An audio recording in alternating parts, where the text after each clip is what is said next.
On est en direct avec Stéphane Ravier. Bonjour, vous êtes sénateur Rassemblement National des Bouches-du-Rhône. Est-ce que vous avez des informations supplémentaires de votre côté sur ce qui s'est passé ? Non, je n'ai pas d'informations supplémentaires. Vous pensez bien que le ministre de l'Intérieur ne me tient pas informé heure par heure de ce qui se passe, mais malheureusement, je n'ai pas besoin de ces informations supplémentaires pour savoir ce qui se passe à nouveau à Marseille, parce que c'est toujours la même chose, ce sont toujours les règlements de compte, de plus en plus violents concernant des individus de plus en plus jeunes. Ce ne sont même pas des adolescents, ce sont des enfants qui sont entrés dans ce trafic, parce que l'on se refuse de voir la réalité en face. On est encore dans une démarche sociale. L'ensemble de la classe politique, tant locale que nationale, estime que c'est un manque social dans ces cités qui pousse ces jeunes à commettre l'irréparable, alors que l'argent coule à flot depuis des années via la politique de la ville. Ce qu'il manque donc, c'est d'une action policière soutenue et d'une action surtout judiciaire qui n'existe quasiment pas. On a vraiment un sentiment d'impuissance quand on vous entend. C'est un sentiment d'impuissance, je dirais, volontaire. La police fait son métier. Moi, j'étais au Marronnier il y a quelques mois avec la police et ils ont arrêté un trafic de stupéfiants et j'en étais témoin. Cet individu avait sur lui du cannabis, il avait beaucoup d'argent liquide et il avait de la cocaïne. Et je me suis donc tourné vers le policier en lui disant écoutez, vous avez une belle prise là.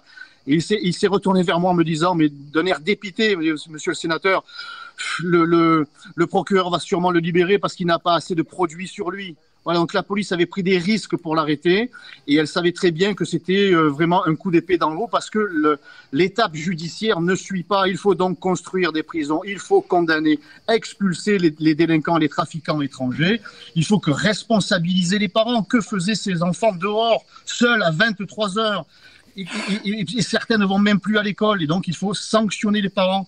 On me dira qu'on ajoute de la difficulté.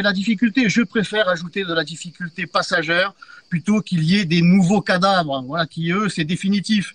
Il faut donc voir la réalité en face. Les trafiquants de drogue nous livrent une guerre. Il faut faire la guerre aux trafiquants de drogue, quoi qu'il en coûte. Et il faut y mettre les moyens humains, financiers. Ils existent, on refuse de les prendre, peut-être parce que j'ai été le premier à les proposer.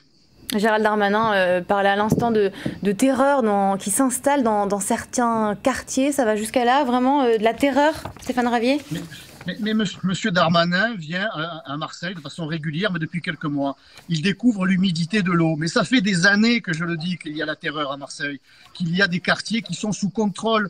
Lorsque vous arrivez avec votre voiture, chère madame, si un jour vous avez l'occasion de venir dans ces cités, on va arrêter votre voiture, on va vous arrêter et on va vous contrôler, on va vous demander d'ouvrir votre voiture pour vérifier qu'il n'y a pas de policier, que vous n'êtes vous-même pas une policière. Ils sont sous contrôle, il y a des checkpoints, et quand je le disais il y a déjà plusieurs années, on se contentait de me répondre, mais monsieur Ravier, vous voulez monter les Marseillais les uns contre les autres, vous faites du Marseille bashing, vous voulez faire peur. Non, la peur, elle existait déjà, et elle était le fruit de ces trafiquants qui ont pris le contrôle, non pas sur quelques cités, mais sur des arrondissements entiers, et pas seulement dans les quartiers nord. C'est pour ça que je dis depuis déjà longtemps que ce trafic de drogue est en train de miner la ville de Marseille, pas seulement des quartiers, et qu'elle coupe des milliers de jeunes de la réalité du quotidien, de notre quotidien. Ils ne savent même plus ce que c'est que de se lever, d'aller travailler, du monde qui l'entoure, de ce qu'est le respect de la vie et d'un enfant en particulier. Nous avons affaire à des gens qui utilisent la plus grande sauvagerie, et on va continuer à leur Stéphane répondre Ravier, sur le plan social.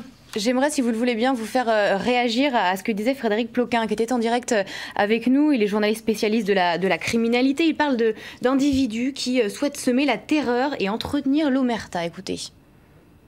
Les individus qui interviennent à deux sur une moto avec une arme longue de type Kalachnikov en pleine nuit dans un quartier, c'est vraiment pour semer la terreur. Il s'agit de terroriser, de faire peur, de montrer d'une certaine manière qu'on est chez nous, que ce territoire appartient à celui qui vient y semer la terreur et la violence. C'est une façon aussi d'entretenir l'omerta.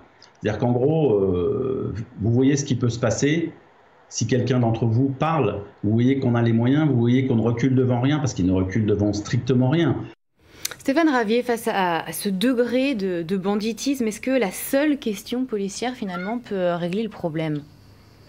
Évidemment, comme je viens de vous le dire, les millions, voire les milliards d'euros via la politique de la ville coulent à flot à Marseille aussi, et en particulier dans ces cités.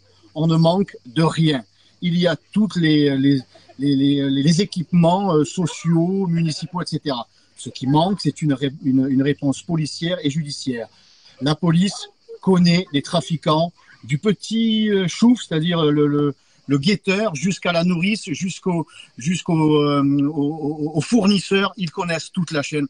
J'ai fait plusieurs interventions avec la police. Et eux-mêmes, dans les quartiers, ils me disaient, voyez, monsieur le sénateur, lui, eh bien, c'est le trafiquant. Là, il y a la nourrice. À cet endroit, il y avait le trafic. Il s'est déplacé. Il est à tel endroit. Ils connaissent tous les points de deal, tous les trafiquants, toutes les nourrices. Ils discutent d'ailleurs avec eux ou avec elles. Donc la chaîne de la criminalité de la drogue, ils la connaissent parfaitement. Il faut leur donner les moyens d'intervenir et il faut surtout que leur travail, qui est efficace, ne soit pas saboté par une justice laxiste qui libère les trafiquants au bout de 48 heures, voire qui les libère immédiatement, qui n'expulse pas les trafiquants étrangers. Donc moi, je tiens à tirer mon chapeau à la police qui, malgré tout, continue à essayer de rétablir l'ordre dans ces quartiers qui, effectivement, et je l'ai dit, ont été... je dirais, pris, ils sont possédés aujourd'hui, sont contrôlés par ces bandes, mais parce qu'on les laisse faire, parce qu'on ne prend pas les moyens, parce qu'on a peur, dit-on, de la bavure. Très compliqué dans les Bouches-du-Rhône, notamment à Marseille. Vous appelez bien évidemment à des renforts policiers. Merci encore une fois d'avoir accepté notre invitation sur LCI.